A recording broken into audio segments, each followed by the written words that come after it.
এক নম্বর গুণ করো 439 গুণ 328 সমান কত? গুণটা উপরে লিখবো, এটা গুণ, এটা লিখবো নিচে। কিভাবে লিখবো দেখো, একক বরাবর একক, এই 9 বরাবর 8 লিখছি তাই না? আচ্ছা, এই দশক বরাবর দশক, শতক বরাবর শতক। আগে তোমাকে এটা নিশ্চিত করতে হবে। তাহলে প্রথমে আমরা কি করব? একক থেকে গুণ করব। কোন ঘর থেকে করব? একক থেকে। এই যে দেখো, এই এককের ঘরে 8 আছে, 8 দিয়ে আমরা কি করব? এই উপরে 3টাকে গুণ করব। প্রথমে 9 কে, তারপরে 3 কে, তারপর কত কে? 4 কে। দেখো 8 দিয়ে 9 কে গুণ করো। 8 এর নাম বলো, 8 9 72 কত? 2 হাতে কত? 7। মানে 8 3 কত? 8 3 24। আর 7 যোগ করো 31। 31 এর 1 হাতে কত? 3 3 হাতে 3। আচ্ছা 8 4 কত? 32 আর 3 যোগ করো 32 আর 3 35। এই তো এখন আমরা কি করব? এই যে এককের ঘর বরাবর একটা কি দেব? শূন্য দেব। এই শূন্যটা কেন আসলো? এখন আমরা কি করব? এই যে 2 দশকের কাজ করব তাই না? 2 দশক মানে কি? 20। 2 দশক মানে কি? 20। এটা 20। 20 এর একটা শূন্য আছে না? সেই শূন্যটা বসালাম। এরপর আমি কি 2 দিয়ে গুণ করব? 2 দিয়ে 9 গুণ করো। 2 9 কত? 18 8 হাতে কত? 1 1 2 3 6 আর হাতে কত? 7 2 4 কত? 8। আচ্ছা ঠিক আছে। এখন আমরা এই শতক, এই 3 দিয়ে 3 শতক মানে কত? 300। 3 শতক মানে কি? 300। শতকের ঘরে যখন কাজ করব, এখন 300 লিখতে 300 কটা শূন্য আছে শেষে? একক দশকে 2টা শূন্য। এই 2টা শূন্য আমরা এখানে বসাইলাম, এই যে 2টা। বুঝতে পারছো? জি। 2টা শূন্য বসাইলাম। বসানোর পর রইল কত? 3। এই 3 দিয়ে এখন এই যে সংখ্যাটা গুণ করব একক থেকে। এই প্রথম 3 দিয়ে 9 কে গুণ করব। কত? 3 9 87 7 হাতে কত? 2 হাতে কত? 2 3 3 9 আর 2 কত?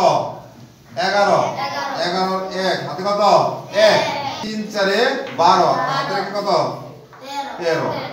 আচ্ছা এইগুলো এখন কি করব? গুণ করার পর এই মাঝখানে এই 3টার সাথে আমরা কি করব? যোগ করব। কি করব? যোগ করব। দেখো 2 0 0 যোগ করলে কত হয়? 2 আর 1 যোগ করলে কত হয়?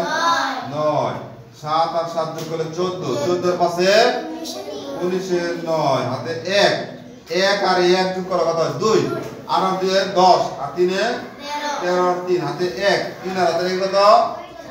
4 আর 1 এর 1 তাহলে কত হলো? 1,43,992। এটা দেখো এখানে এটা লিখে দাও, 1,43,992। এই তো বুঝতে পারছো সবাই? আচ্ছা ধন্যবাদ সবাইকে। করব দেখো 4 অঙ্কের সংখ্যা। কয় অঙ্কের সংখ্যা? 4 অঙ্কের সংখ্যাকে 3 অঙ্কের সংখ্যা দ্বারা গুণ। 4 দিয়ে কত? 8 4 4 এর 16 6। এই লেখার সময় কিন্তু এই যে স্থানীয় মান ঠিক করে লিখবো। একক বরাবর একক লিখবো, দশক বরাবর দশক লিখবো, শতক বরাবর শতক। তা না হলে কিন্তু ভুল হবে। 4 দিয়ে 8 4 4 16 6 হাতে কত? 1। আচ্ছা 4 দিয়ে এই শূন্যকে গুণ করলে কত হয়? 0। কোন সংখ্যা দ্বারা শূন্যকে গুণ করলে কি হয়? 0। তাহলে 4 দিয়ে শূন্যকে গুণ করলে 0 আর হাতের 1 যোগ করলে কত হয়? 4 6 24। এই বসালাম। দেখো এখন এই 1 দশক দ্বারা গুণ করব। 1 দশক মানে কত? 10। 1 দশক মানে কি? 10 দ্বারা গুণ করব। 10 এর একটা শূন্য আছে না একই করে? ওই শূন্যটা এখানে বসাই দাও। এই 8 এর নিচে একই করে বসাই দিলাম। রইল কত? 1 1 দ্বারা গুণ করো। 1 দ্বারা 2 কে গুণ করলে 1 2 এ 2 1 4 এ 4 1 0 0 1 6 এ 6। আচ্ছা এখন দশক দিলে এখন শতক দ্বারা গুণ করব। 5 শতক। 5 শতক মানে কত? 500 500 এর একক দশক ঘরে কয়টা শূন্য আছে? 2টা। এই 2টা শূন্য এই একক দশকে বসাই দাও। এই 2টা শূন্য বসাই দিলাম তাই না? এখন রইল কত? 5। এই যে 5 5 দ্বারা এই 2 কে গুণ করো। 5 2 এ 10 এ কত? 0 হাতে কত? 1 5 4 এ 20 আর 1 যোগ করলে কত? 21 হাতে কত? 2। এই 5 দিয়ে 0 কে গুণ করলে কত?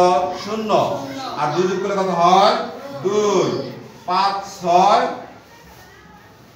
30 এই 30 লিখে দিলাম। পরে নিচে একটা দাগ দাও এরকম বড় করে দাগ দিয়ে এখানে দেখো কি করব আমরা যোগ করব কি করব যোগ করব যোগ 8 0 0 যোগ করলে কত হয় 8 এই যে একক বরাবর ঠিক করে লিখবা কিন্তু 6 আর 2 যোগ করলে কত হয় 8 4 আর 1 যোগ করলে কত হয় 5 4 আর 1 যোগ করলে কত হয় 5 2 আর 6 যোগ করলে 8 আর 2 যোগ করলে 10 10 এর 0 হাতে কত 1 হাতের 1 এই ঘোরানো এই 0 শুধু 1 যোগ করলে কত 1 আর 3 এর 3 বুঝলে বুঝতে পারছো সবাই এটা এখানে লেখো কত হলো 31,05,528 বুঝতে পারছো সবাই ধন্যবাদ সবাইকে।